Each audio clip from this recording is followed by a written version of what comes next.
Mano a mano.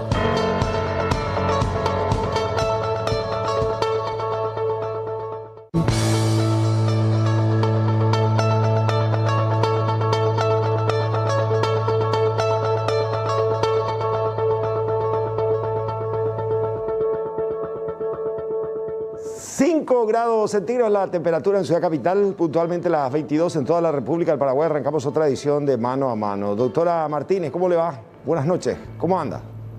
Hola, buenas noches.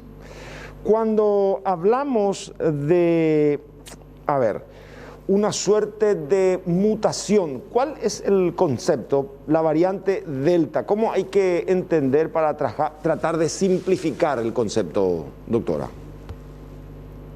Ok, bueno, cuando en general, ¿verdad?, los virus se replican en el organismo al que están infectando, ellos copian su genoma, ¿verdad? Es parte de la forma en la que ellos crean nuevos virus, digamos, para seguir infectando.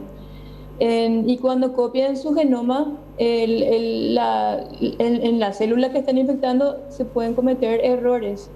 ¿Y qué significan esos errores? Que en vez de copiar exactamente como era originalmente ese genoma, ahora tiene una variación, ¿verdad? ¿Por qué importa de que hayan errores cuando se copia un genoma y se tiene un nuevo virus, ¿verdad?, a partir de uno que te infectó primero?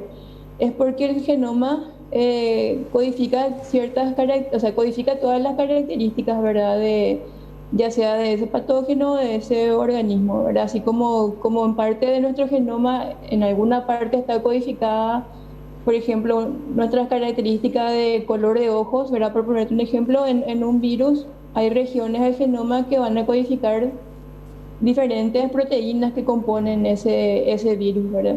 Y esas proteínas tienen funciones en ese ciclo, ¿verdad?, de replicativo del virus que vaya infectando a diferentes personas. Y cuando ese error ocurre, ¿verdad?, en una región de ese genoma que codifica, por ejemplo, una proteína que esté involucrada por ejemplo, la transmisión viral, y ese error, digamos, que ocurre es favorecedor al virus, entonces estamos hablando de que cambia una característica biológica, ¿verdad? Cuando es favorecedor al virus, a nosotros nos preocupa, ¿verdad? Y esa es una variante de preocupación, ¿verdad? Porque esas mutaciones que son normales, ¿verdad?, que ocurren a medida de que un virus va infectando a diferentes personas, no siempre van a rendir, digamos, una mutación favorecedora. A veces puede ser una mutación que no importa, ¿verdad?, que todo siga igual, pero sin embargo cuando produce ese cambio biológico en el virus y cambian características como la transmisibilidad o la virulencia, o por ejemplo si es que va a ser bien o no reconocido por el sistema inmune, entonces es que nosotros nos llamamos, es una variante de preocupación. ¿Por qué? Porque puede causarnos más problemas, digamos, de los que están causando hasta ahora. O sea que es un proceso muy dinámico, se da dentro de este mundo de los microorganismos patógenos, como dicen ustedes, permanentemente este tipo de mutaciones. ¿Y de qué depende eso, doctora? Eso depende, o sea, eso se da normalmente, ¿verdad? Y hay microorganismos o patógenos, ¿verdad?, que en los que ocurre más frecuentemente. ¿Por qué ocurre más frecuentemente? Porque es la estrategia evolutiva, digamos, es el modo que tiene de sobrevivir ese patógeno. ¿Verdad? Porque en la medida que vayan ocurriendo esas mutaciones, en una de ellas puede surgir una que le favorece, ¿verdad? Entonces la evolución, digamos, hace de que una de las estrategias que le funcione sea ir mutando. Por eso es que cuando un virus se replica en un organismo, produce muchísimo más virus otra vez, ¿verdad? Es lo que llamamos también la carga viral, que a lo mejor escucharon mucho, ¿verdad? Es que cuando se replica cuando una vez que te infectó, se va multiplicando, digamos, la cantidad de virus que ocurre. Y cuanto más se multiplique y cuanto más, otra vez, por ende, esto se contagia a otras personas, estamos dando oportunidad a que ocurran estos errores que ocurren normalmente y en una de esas se pesca una mutación que es favorecedora para el virus, ¿verdad?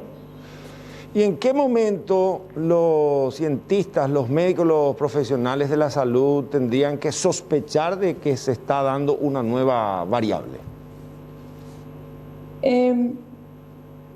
Uno puede distinguir, digamos, las variantes estudiando el genoma viral, ¿verdad? Haciendo lo que se llama secuenciación, que es, digamos, leer el genoma, ¿verdad? Y uno puede a lo mejor sospechar si es que de repente ve una tasa de contagios mayor a la que está esperando en base a lo visto, ¿verdad? Que es, por ejemplo, algo que se vio con estas variantes. Uno, bueno, con el virus original, a lo mejor de los primeros tiempos de la pandemia, veía que había una tasa de contagio que a lo mejor, por ponerte números, no te voy a dar números exactos, pero a lo mejor una persona le contagiaba a 2, ¿verdad? Ahora vemos que una persona le contagia a 4 en promedio, ¿verdad? Entonces, ¿qué es lo que está causando, qué es lo que está causando ese aumento en la tasa de transmisión, ¿verdad? Y esto generalmente uno busca, ya sea en el aspecto del comportamiento social, pero también tenés que buscar en la biología viral porque uno espera que como ya conocemos este tipo de patógenos y uno espera de que pasado un tiempo de alta transmisión, estas mutaciones van a empezar a emerger en la población. ¿Y necesariamente las nuevas variables o mutaciones son más agresivas que las anteriores? No, no siempre, ¿verdad? Por eso es que, porque actualmente, o sea, después de más de un año de pandemia, hay ya muchas variantes, ¿verdad? Circulando. De hecho, que a lo mejor la variante original ya no está circulando en el mundo, ¿verdad? Ya son todas variantes nuevas que van surgiendo. Pero como te dije, no siempre este cambio, esta mutación que ocurre va a significar un cambio biológico, ¿verdad? Muchas veces incluso estas mutaciones son malas, digamos, para el virus y nosotros simplemente surge esa variante y como no tiene éxito, ni siquiera le detectamos, ¿verdad? Pero en algunos casos sí van a ser variantes que benefician al virus, entonces, y estas obviamente se diseminan en mucho mayor proporción que las otras y ahí les podemos detectar, ¿verdad? Y ahora mismo tenemos principalmente 4 variantes de preocupación, ¿verdad? De todas las variantes que conocemos que hay ahora el virus, son 4 nada más las que llamamos de preocupación y que están, digamos, mayoritariamente en todo el mundo. ¿Y qué se puede hacer? ¿Cuál es la fórmula para contrarrestar los efectos de una nueva variable? Lo principal que nosotros debemos hacer para contrarrestar y evitar que sigan surgiendo más variantes es cortar la transmisión. Para eso es en primer lugar para evitar que sigan surgiendo más variantes, ¿verdad? Y dentro de esto, es ahí para protegerte también contra estas variantes y las otras variantes está la vacunación, ¿verdad? Porque las vacunas hasta ahora siguen siendo protectivas ante las variantes, para los casos graves, ¿verdad? Pero el modo, digamos, de parar que sigan surgiendo es cortar, es tomar las medidas, ¿verdad? Es seguir usando tapabocas, es airear los espacios, es evitar, es bajar a lo más posible esa tasa de transmisión, ¿verdad? Para que esto no se extienda tan rápidamente. ¿Y las vacunas ya vienen preformateadas como para combatir todas las variables o eso también forma parte de la dinámica del desafío constante, estas que ya estamos aplicando y en el mundo entero? ¿Cómo ustedes pueden partir de la premisa de que el virus podría mutar hacia aquí o hacia allá y en función a eso establecer una protección más amplia, de un espectro más general? Las vacunas que tenemos ahora, ¿verdad? Hasta los datos que se tienen y con las variantes de preocupación que tenemos hasta ahora, si bien bajó un poco a lo mejor el nivel de eficacia total, siguen siendo altamente protectivas para casos graves. ¿Verdad? Entonces, por el momento, digamos, no hubo suficiente cambio en el virus como para escapar totalmente a las vacunas con las que contamos ahora. Pero esto se va a tener que ir viendo con el tiempo, ¿verdad? Si es que siguen surgiendo variantes, ¿verdad? Y posiblemente también no es que se va a cortar a cero la circulación de este virus. Necesariamente se van a tener que más adelante ir revisando la composición de las vacunas e ir actualizando, ¿verdad? Como es el caso de influenza, por ejemplo, Claro. ¿verdad? Que cada 1 o 2 años se va actualizando la fórmula en base a lo que va circulando, a lo nuevo que va circulando. O sea que es paso a paso por ambos lados, un desafío permanente, constante, una lucha que de hecho se da con otras patologías también y con el COVID con más razón. Solo que el COVID, y he escuchado decir a muchos colegas suyos, de que es tan impredecible y que diariamente ustedes también van aprendiendo a la par que se desarrolla como parte de una pandemia preocupante, independientemente a que se pretende establecer el coto, la barrera con la vacunación. Claro, o sea, así es. Yo creo también que es en esta época moderna, digamos, la primera vez que tenemos una pandemia así de larga, ¿verdad? Así de larga y con estos números, ¿verdad? Entonces, no sé si es totalmente impredecible en cuanto a la evolución viral, digamos, en sí. Digamos que se esperaba que esto vaya ocurriendo y realmente sí es un poco más impredecible, a lo mejor que en lo donde más falta hace conocerle es en todas en las manifestaciones que puede dar, ¿verdad? En todos los diferentes tipos de enfermedad, digamos, que puede causar durante la etapa aguda, incluso mucho tiempo después, ¿verdad? Pero al haber sido algo ya tan largo y que en muchas partes del mundo todavía no bajan los números, creo que era algo de esperar, ¿verdad? Que empiecen a surgir estas variaciones en el virus. ¿Cuál es la variable en particular que más preocupa a nuestra región, en especial en particular a Paraguay? En Paraguay nosotros estamos lidiando con la variante P1 o gamma, también se le dice ahora, ¿verdad? Que es la que inicialmente se encontró en Manaus. Y de los datos que nosotros tenemos hasta ahora es la que es la ampliamente predominante, ¿verdad? Y lo mismo está pasando todavía en Brasil, ¿verdad? Que nosotros tenemos mucha influencia de lo que pasa en Brasil, de lo que circula en Brasil también circula acá. Y también lo mismo pasa en Uruguay, por ejemplo, ¿verdad? No vimos que haya habido, por ejemplo, en la región acá en Sudamérica, un salto, una circulación muy alta de otras variantes, por ejemplo, la alfa, que es la de Reino Unido. Vimos que circuló, pero en mucho menor proporción acá en Sudamérica al menos, ¿verdad? Y la que todos estamos esperando, ¿verdad? A ver si es que va a tener el mismo comportamiento acá en la región, que posiblemente sí es la Delta, que es la detectada inicialmente en la India. La Delta, ¿por qué? Muchos dirían, nos preocupa si se desarrolla tan lejos. Sin embargo, hoy por hoy el mundo es un pañuelo con los vuelos que te pueden ubicar de un punto al otro extremo del mundo, y es por eso que virtualmente se puede decir que cuando surge una nueva composición, una nueva variable o mutación, tendríamos que parar la oreja y sencillamente ya prepararnos para lo peor. Claro, porque con esta variante Delta se vio que si bien con las anteriores variantes de preocupación se vio que aumentaba esa transmisibilidad de la que hablamos, y también se había visto de que tienen cierta capacidad de escape a los anticuerpos, ¿verdad? Ya sean inducidos por infecciones previas o por la vacunación. Esta está un poco más recargada, digamos, respecto a eso, ¿verdad? Sí, es bastante más transmisible, sobre todo hay comparaciones respecto a la alfa, ¿verdad? Que es la del Reino Unido, que si la alfa ya era un 40% más transmisible que la original, que el SARS original, en la delta es entre 40 a 60% más transmisible otra vez que alfa, ¿verdad?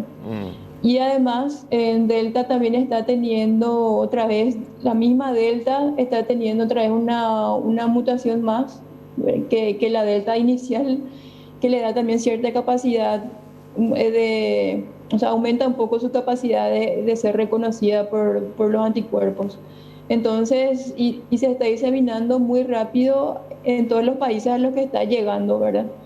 Entonces, es por eso que todos los ojos están puestos, ¿verdad? A ver si es qué es lo que pasa principalmente en la región, ¿verdad? Para nosotros, ¿verdad? Nosotros en Argentina hasta ahora creo que hay un caso reportado y de un viajero, o sea, todo bien, está identificado que fue alguien que venía de Europa y todavía no se vio, por ejemplo, transmisión comunitaria. Y en Brasil, si bien se están viendo que hay algunos casos, son muy pocos, ¿verdad? Yo creo que menos de 20 hasta ahora fueron reportados y ahí sigue siendo ampliamente dominante la P1. Pero hay que estar atentos, ¿verdad? Y sobre todo hay que tratar de tener la mayor cantidad de población vacunada antes de que entre al país. Y antes que preocuparnos, tendríamos que ocuparnos, ¿no? En mantener el distanciamiento, el lavado de manos, hasta que llegue el momento en que uno pueda inmunizarse y vacunarse. De hecho, el mes de julio pareciera ser que se va a presentar muy esperanzador en Paraguay, a juzgar al menos por los últimos anuncios. Esperemos que sí. Y yo creo que un año después todos ya sabemos lo que tenemos que hacer y lo que está en nuestras manos hacer, ¿verdad? Entonces yo creo que sí, por lo menos eso podemos hacer entre todos ahora y esperar que se dé la vacunación lo antes posible para la gran mayoría. A lo mejor si llega a entrar esta variante de Delta, el golpe no va a ser tan fuerte. Doctora Martínez, gracias y feliz resto de jornada, que sigan trabajando. Muy gentil de su parte. Gracias a usted. 22 con 16, 4 grados centígrados la temperatura. Volvemos en instantes.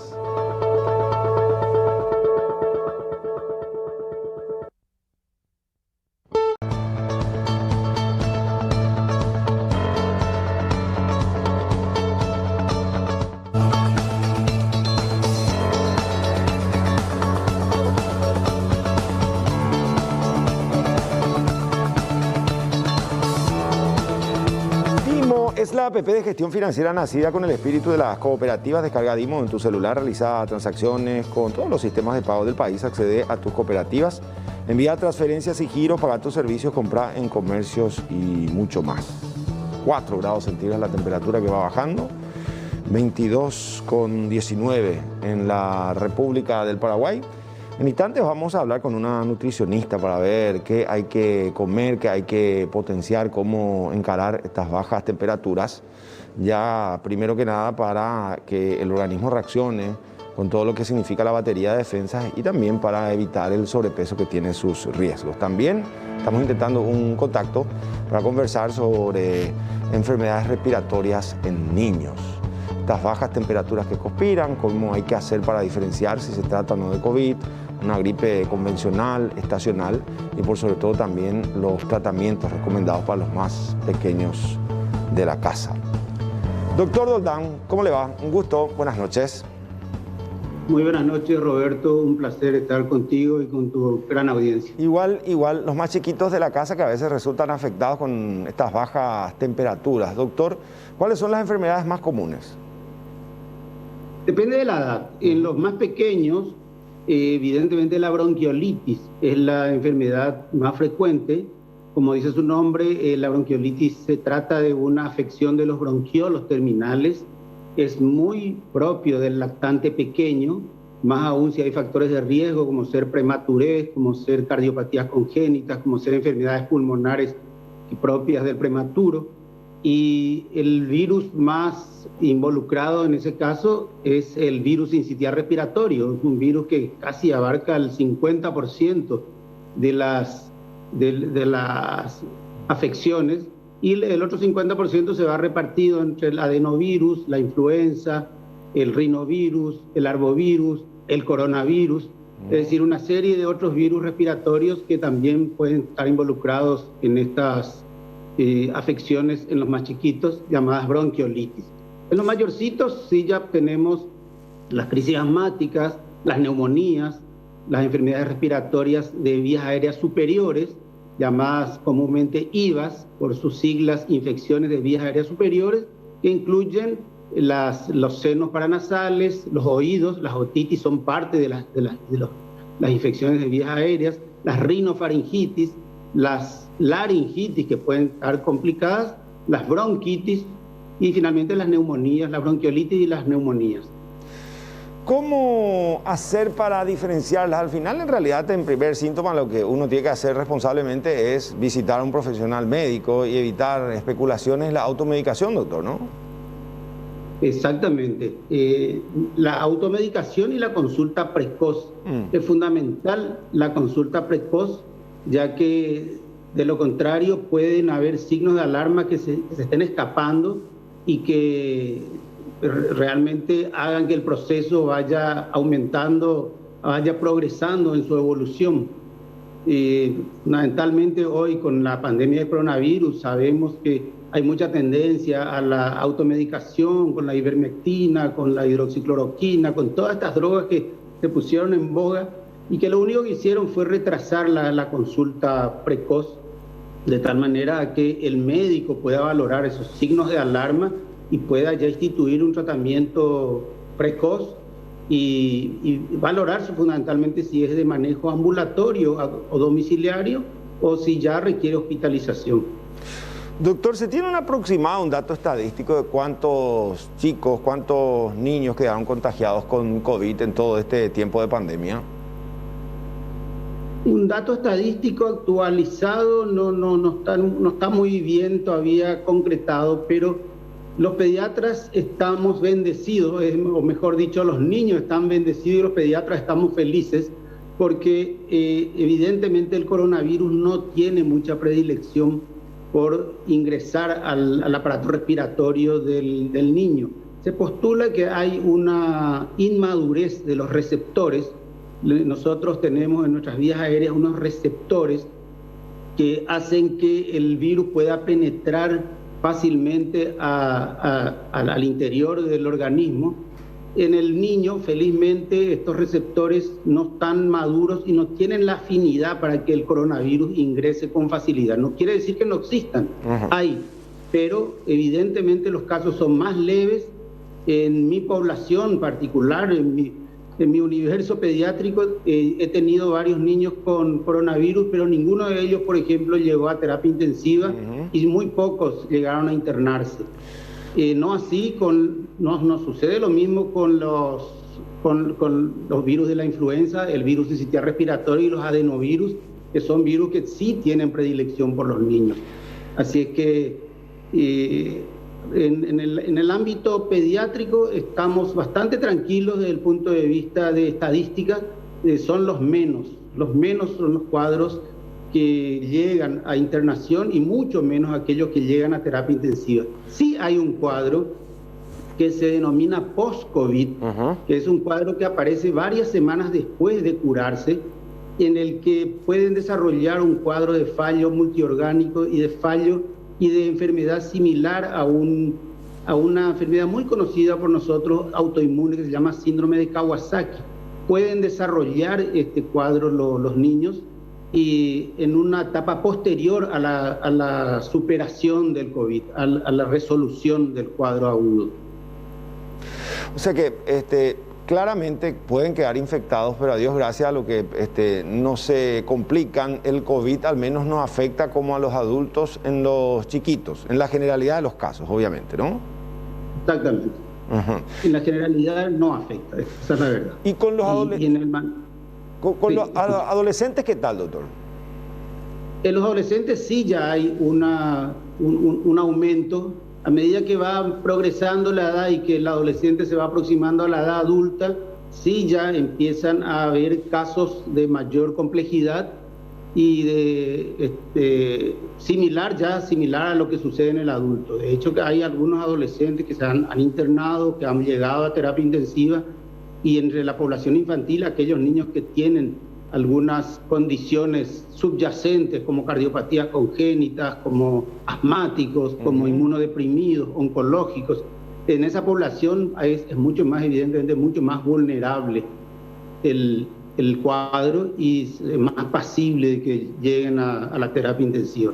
¿Los síntomas del sincitial respiratorio cuáles son? ¿Similares a una gripe común y corriente o no? Sí, fundamentalmente son síntomas respiratorios bajos, hay dificultad respiratoria, hay sibilancias, eso quiere decir chillido de pecho, hay retracción intercostal, puede haber inclusive cuadros de disminución de la oxigenación, que se traduce por lo que nosotros denominamos la cianosis, es decir, la coloración azulada de la piel.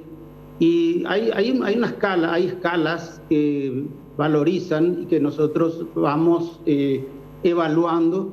Una escala que, por ejemplo, que se llama de TAL, que consiste en ver varios parámetros como ser la frecuencia respiratoria, la cianosis, la retracción intercostal, el grado de dificultad respiratoria que tiene, y de acuerdo a esos puntajes nosotros podemos evaluar si es que el niño debe o no ser hospitalizado, porque en la bronquiolitis se da una situación, pueden haber cuadros leves de tratamiento absolutamente ambulatorio y domiciliario, cuadros moderados que pueden ser tratados solamente a nivel de salas generales, y hay un tercer grupo de bronquiolitis graves que sí ameritan terapia intensiva y que son cuadros muy severos que llegan inclusive a la ventilación mecánica y a la complejidad que significa la unidad de cuidados intensivos pediátricos. Así como van evolucionando las cosas, ¿usted cree, doctor, que en un corto plazo los chiquitos van a ser también inmunizados, vacunados contra el COVID? ¿O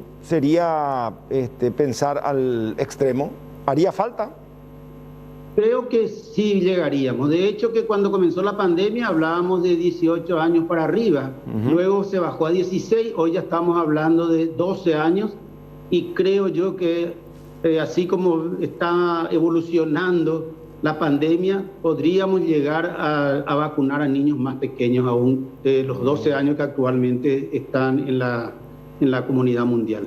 O sea que finalmente esa sería la proyección en tiempo, espacio y por sobre todo lo que se evalúa es el riesgo-beneficio. ¿Usted cree que en algunos casos las vacunas generan reacciones adversas y que como muchos dicen y se insiste, aunque nosotros procuramos conversar con ustedes para socializar, viralizar y tener la voz autorizada, que el remedio puede ser peor que la enfermedad? No, toda vacuna tiene algún riesgo, eso hay que saberlo. No hay vacuna que esté exenta de riesgos, pero si uno coloca en la balanza lo que nosotros los médicos denominamos riesgo-beneficio, el beneficio es pero muchísimo mayor que el riesgo. Por eso es que las vacunas se han implantado, han prevenido, han erradicado enfermedades y no existe ninguna duda, es un error. La corriente antivacuna ha creado un daño enorme a la humanidad. Sí. Porque estamos hablando de enfermedades prevenibles. De paso citemos que la viruela, por ejemplo, es la primera enfermedad erradicada por el hombre del planeta Tierra gracias a las vacunas. Y nosotros hace años que ya no vemos sarampión, ya la poliomielitis ya es casi una enfermedad del pasado, y todo gracias a las vacunas. Así es que no hay ninguna duda que el beneficio de la vacuna supera con creces al riesgo potencial que pudiera tener. Bueno, doctor, insistir entonces con la mejor vacuna, como venían ustedes también insistiendo, el distanciamiento, el lavado de manos, el uso de alcohol, tapabocas y claro, aguardar turno.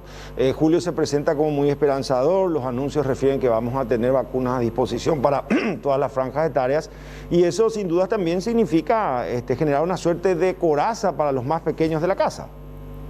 Sin ninguna duda, la ansiada inmunidad de rebaño, como dice su nombre, la inmunidad que ya afecta a una gran masa de la población, que se define como el 70% y más, allí sí estaríamos mucho más tranquilos porque esa inmunidad de rebaño nos protege a todos. Por eso una persona que niega la vacuna es una persona que no solo se está haciendo daño a sí mismo, sino que está dañando al resto de la sociedad. ¿Hace cuánto que ejerce la profesión, doctor? Yo llevo 41 años de médico, soy de la promoción 1979, ya voy por por las 4 décadas de la medicina, y de terapia intensiva he completado 35 años de ejercicio en terapia intensiva pediátrica, y hace 1 año y medio di un paso ya al costado, en el sentido de que me estoy dedicando ya a la pediatría general, porque la terapia intensiva es una especialidad sumamente estresante que tiene su ciclo. Sigo muy activo respecto a todos los avances de la terapia intensiva. Sigo dando charlas y sigo considerándome un intensivista pediátrico, pero ya no en el frente de batalla, sino ya un poquito en la retaguardia. Pero son cientos, miles, entonces, los ex niños que le encuentran ahí por el supermercado, por donde sea, y ya crecieron, o sea, 2 o 3 generaciones casi, ¿no? A su cuidado. Sí, ya, como solemos decir un poco en broma, soy un pediatra abuelo, porque muchos de los pacientes a los que he recibido ya tuve la satisfacción de tenerlos como padres, es decir, una tercera generación, una segunda generación de pacientes cuyos padres he visto nacer. Una satisfacción inmensa que realmente es incomparable, y lo he plasmado en un libro que se llama Anécdotas Pediátricas Inolvidables, en donde reúno más o menos 300 y más anécdotas de todo lo que me ha ocurrido y todas esas enormes vivencias que uno tiene a lo largo de 4 décadas de ejercicio pediátrico. ¿Ejerce la docencia o no? Periódicamente doy charlas en congresos, también colaboro con la Universidad Nacional de Asunción, con la Universidad de Caguazú, también con los alumnos de Ciudad del Este, y corrientemente estoy dando exposiciones sobre el apasionante tema de la terapia intensiva pediátrica. Si volviesen a hacer, elegiría la misma profesión entonces, doctor, sin dudar. Sin duda, es una de las conclusiones de mi libro, que es una profesión sumamente sacrificada, pero si volviera a nacer, volvería a ser médico, sin ninguna duda. Doctor, en su persona, un saludo a todos los trabajadores de Blanco que demostraron con todas las necesidades, con la falta de insumos, de infraestructura, que son lo que son, y generalmente por vocación. Fuerte abrazo y muchas gracias por la nota. Muchas gracias, Roberto, y un saludo a tu gran audiencia. Doldán Pérez, en esta noche, en un mano a mano por C9N, 22:34. A la vuelta hablamos de qué comer en invierno. Primero, para cuidarse, y segundo, para no engordar. Ya volvemos en instantes.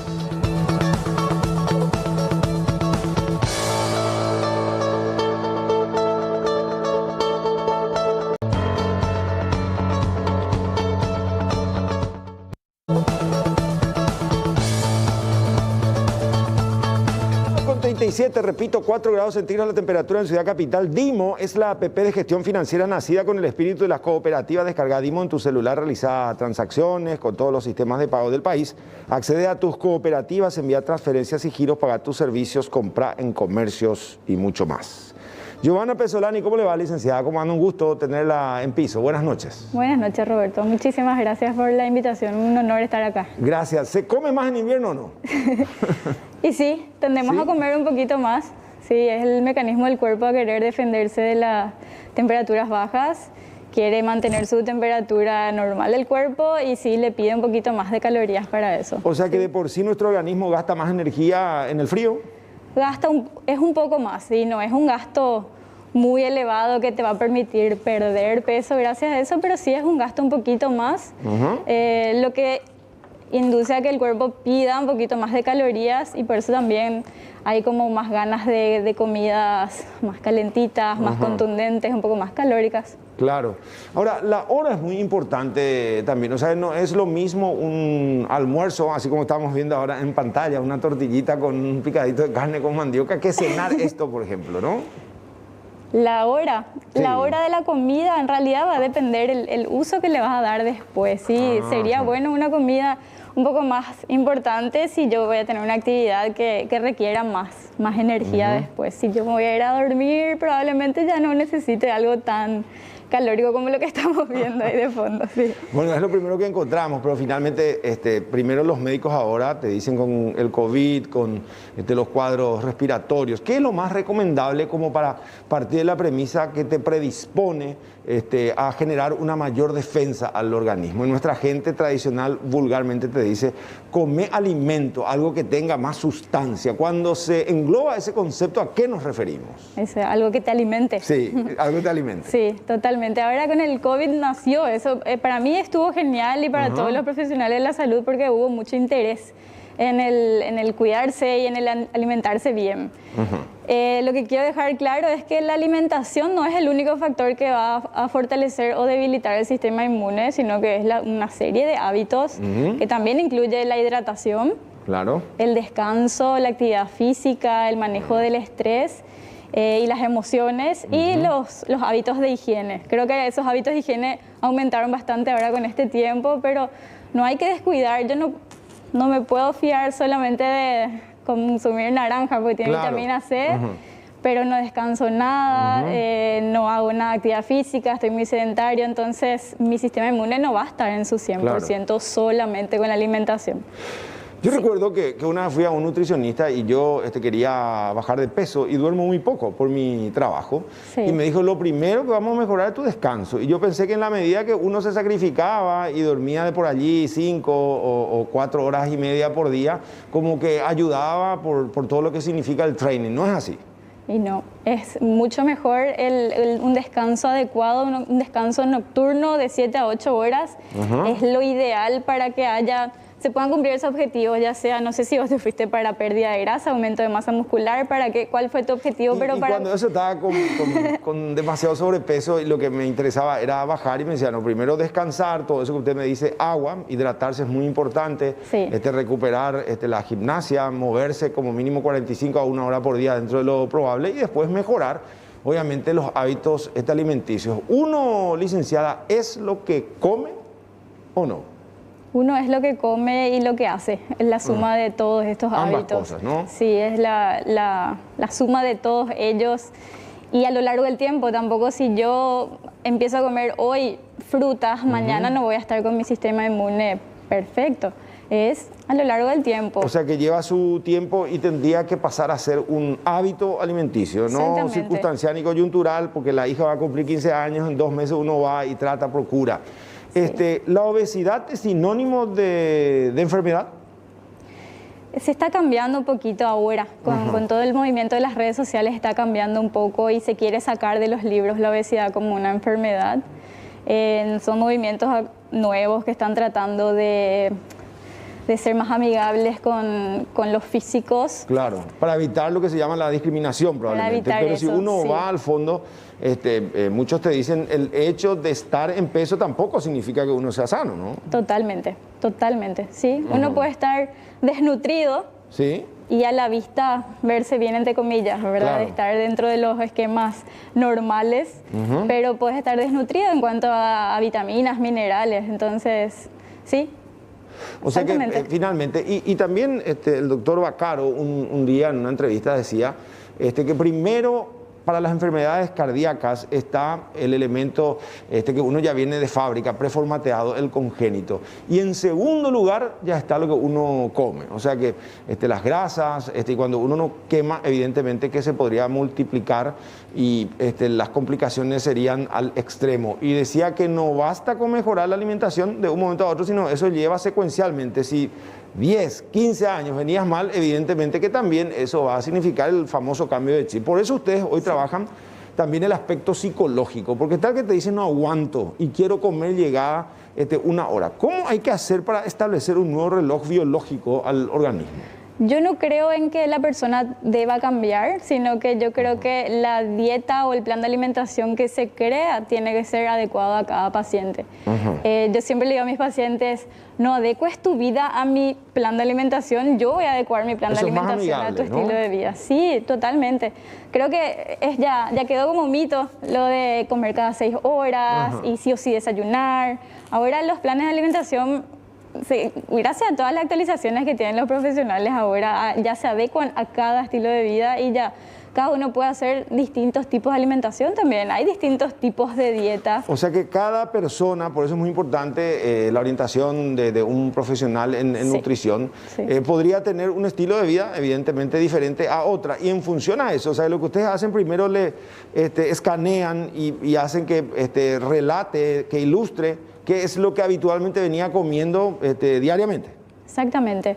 Se llama anamnesis, lo que hacemos es más o menos averiguar cómo ya se está alimentando y ahí es ver qué podemos mantener de eso, que por ahí si la persona ya lo está haciendo es porque le hace bien, porque le gusta, forma parte de su cultura, de la familia, entonces mantenemos lo que de por ahí no hace falta cambiar y vamos viendo qué hábitos sí hacen falta cambiar. El alcohol conspira mucho, El alcohol en exceso sí, en exceso. sí, realmente todo en exceso. ¿Pero qué es exceso, licenciada? Porque, No me hagas meter la pata en la cantidad de alcohol acá. o sea que el famoso permitido, ¿permitido qué? Porque al final uno a veces hace el esfuerzo tremendo y a cuenta de que es el día en que uno podría virtualmente pasarse de la raya, Sí. se pasa demasiado de la raya. O sea que Sí. todo al final está en el equilibrio. En la moderación también, La moderación. sí. Ese término de permitido está también muy controversial Sí. porque significa que hay una dieta muy estricta y que te permite nomás, a veces nomás, en algo específico. Entonces voy a o venir como que así es algo como- malo también. Claro. Entonces, si se saca un poquito de foco eso, si es por el cumpleaños de alguien, por un aniversario, a mí me gusta pensarlo así, no Claro. como un permitido, sino como que hubo un festejo en la familia y ahí se comió diferente. Y el día siguiente se comió sano otra vez y no pasó nada. Claro, Sí, a o sea que veces lo que la uno idea- tiene que entonces es permanentemente como una computadora tratar de encontrarle ese equilibrio. Pues yo nomás parto de la premisa y habitualmente hacemos este análisis con compañeros de la facultad. Viernes, famoso el choricito, ¿verdad? Ahora está muy de Sí. moda el pádel con el tercer tiempo, ¿verdad? Sí. De por allí sábado se estila luego un asadito, domingo pastas y lunes, para que vamos a engañarnos, un pucherazo así como para cerrar el círculo.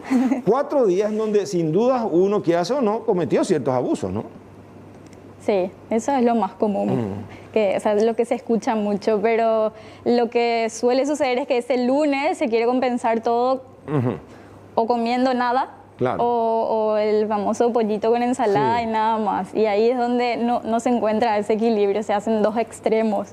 Y yo creo que ese comer nada o comer solo ensalada de lunes a jueves hace que tu viernes, sábado y domingo sea así como decís, como más agresivo y todo lo no permitido Claro. está ahí. En cuanto al huevo, yo recuerdo que inicialmente como que se le estigmatizaba, decía no, genera mucho colesterol. 10 años después te dicen no, es lo que hay que comer y consumir ahora. Lo mismo ocurrió con la leche, que la leche de vaca es para la vaca, la leche materna es para el niño, entonces no hay que mezclar. Sí. La lactosa que te patea, por eso vienen ahora la leche sin lactosa. Al final, ¿cuál sería la verdad real, al menos para este tramo de nuestra existencia? Se siguen investigando, lo del huevo se sigue investigando, hay estudios científicos que dicen que sí, que sigue siendo malo, Pernicioso, ¿no?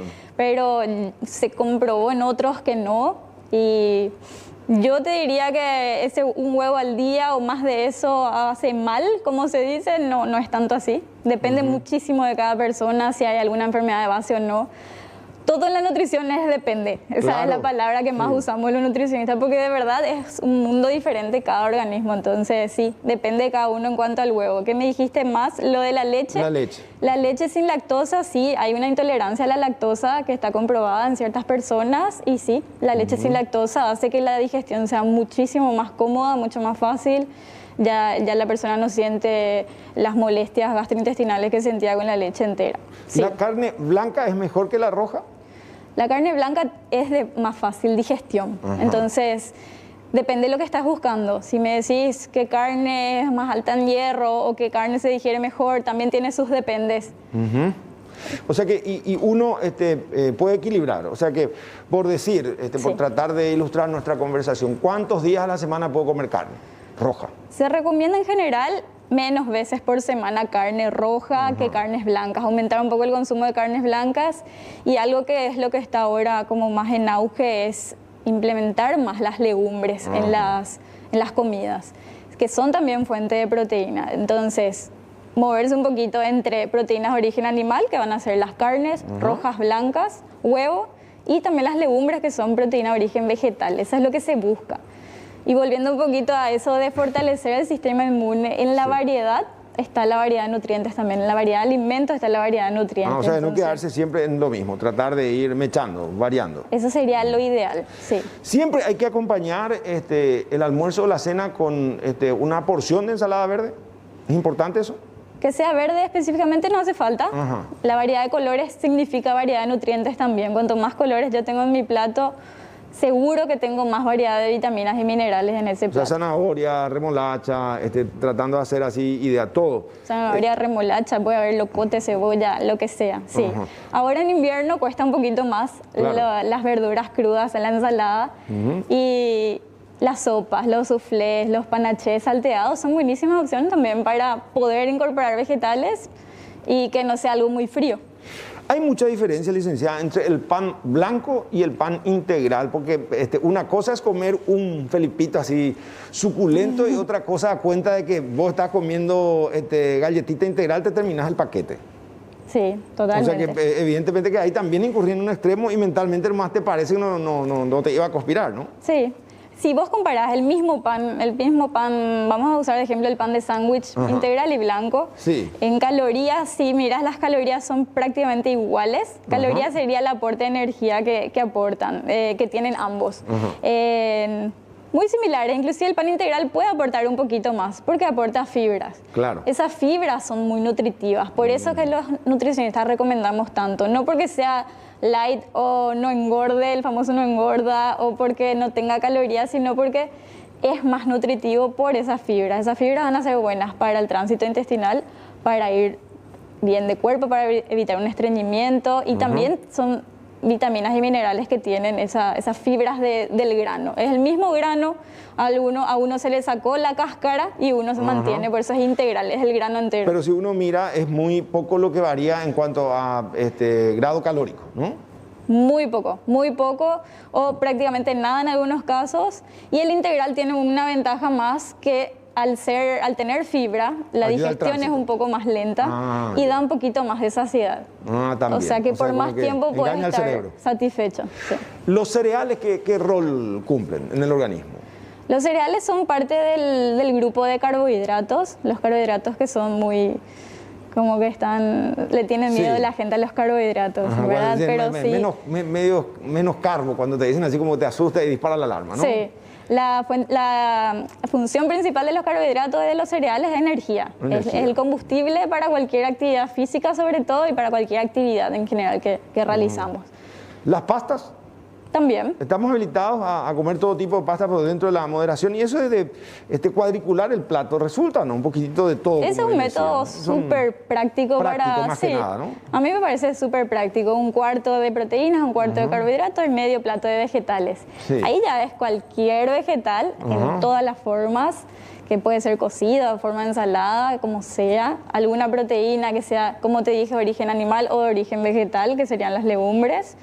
Y algún carbohidrato, idealmente de buena calidad. Y al decir buena calidad, hablo de cereales integrales, que van a ser mejor para una mejor digestión, que no tenga demasiada grasa, preferir una papa al horno en vez de una papa a la crema, por ejemplo. Es diferente.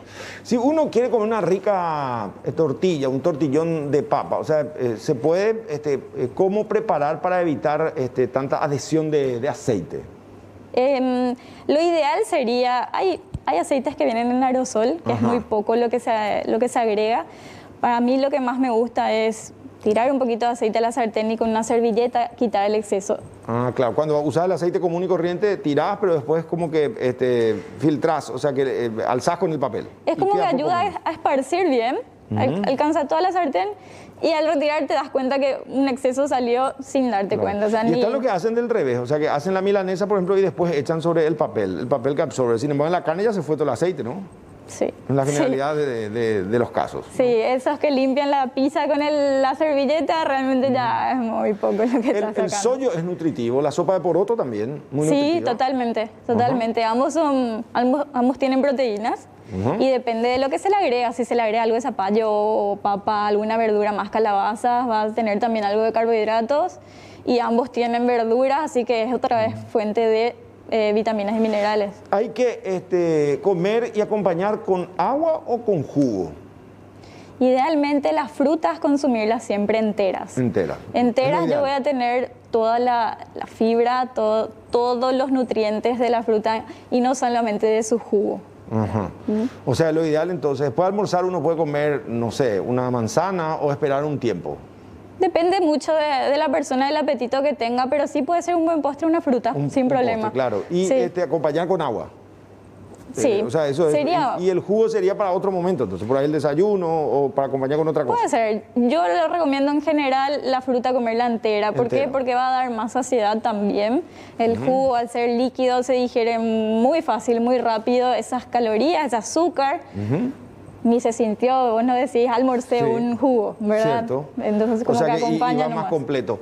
Las gaseosas cero, ¿no tienen azúcar? ¿Está comprobado esto? La cero no. Ajá, pero la Realmente diet no. sí, un poquitito.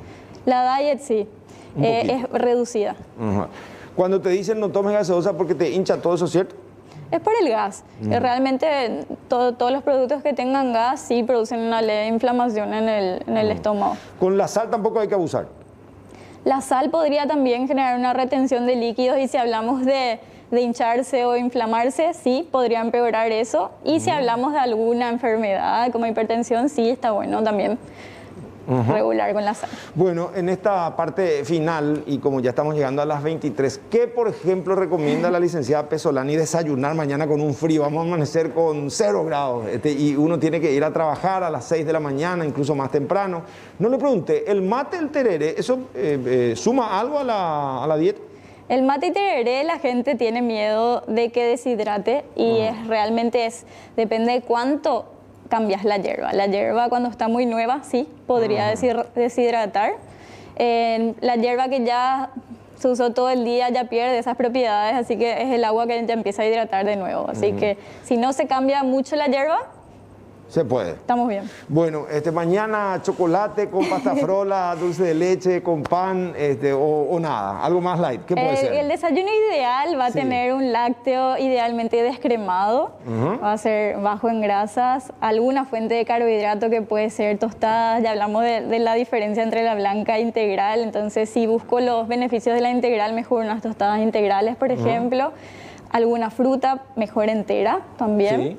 Y alguna fuente de proteína sería ideal, que puede ser un poco de quesos descremados, puede ser un poco de huevos revueltos. Sería un desayuno completo de campeones. Y la famosa media mañana, no sé, pero yo paso a veces del empanada con pan y eso, de tanto en tanto sí, pero ¿qué puede ser algo saludable? Pues a la media mañana, dependiendo también de la actividad que uno encare en su día a día, como que el organismo exige, ¿no? Sí, totalmente. Sobre todo los que se despiertan muy temprano y van a almorzar recién al mediodía o a la 1 de la tarde. Hay mucho tiempo en el medio y algún snack necesitan para pasar las horas. Para mí, de todas las entrevistas que hago a mis pacientes, fruta es lo que más les cuesta incluir en su día. Así que yo le digo, ideal es el momento. De media mañana o media tarde es ideal para que metas una fruta. Una fruta, sí. De por ahí una banana o puede ser una manzana, una pera, lo que sea. Y ahí, Roberto, cualquier fruta. Pues la gente le tiene miedo a la banana y creen que porque están a dieta es solo la manzana verde. Y no tampoco. Y no tampoco. Otra vez la variedad. La sandía tiene demasiado sacarosa, es muy dulce y no conviene cuando uno hace una dieta para bajar de peso, ¿no? No, depende todo de la porción. La porción es lo básico. Depende de cómo. Sí. Bueno, ¿y de almuerzo, ya que estamos? ¿Qué puede ser algo sano? Y con el frío. Y ahí otra vez, idealmente tener algo de proteínas, que dijimos, puede ser alguna carne, si es que como carne, o puede ser algo de origen vegetal, si me gusta más en las legumbres. Puede ser algo de tofu, que está medio de moda también, una dieta más vegetariana. Y acompañarlo con algo de carbohidratos sería bueno, otra vez, que puede ser algo integral, como o algún cereal, como arroz, fideos, papa, batata. ¿Y la sopita de verdura ayuda o no? La previa.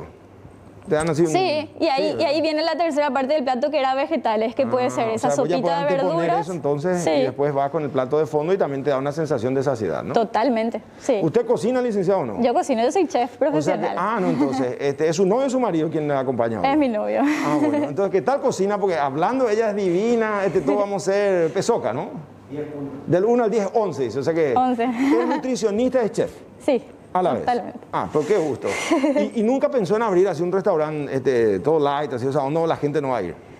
Sí, me gusta la idea, pero me gusta más lo que es consultorio y el hablar con la claro. gente. Me gusta mucho más que estar encerrada en la cocina. Bueno, ojalá haya ayudado nuestra conversación para muchos que estamos siempre tratando de encontrar ese justo equilibrio y también trabajar el descanso, que usted dijo es muy importante para todos. El manejo del estrés. El estrés puede afectar estrés. mucho el sistema inmune. Del estrés uno ya no se cura, lo que procura es manejar nomás, ¿no? Manejar, totalmente, sí. Eso es muy importante y no hablamos. O sea, el estrés conspira para todo. Uno puede estar comiendo muy sano, pero si está estresado tampoco le sirve mucho, ¿no? No El aprovecha estrés organismo. es capaz de debilitar el sistema inmune. Sí.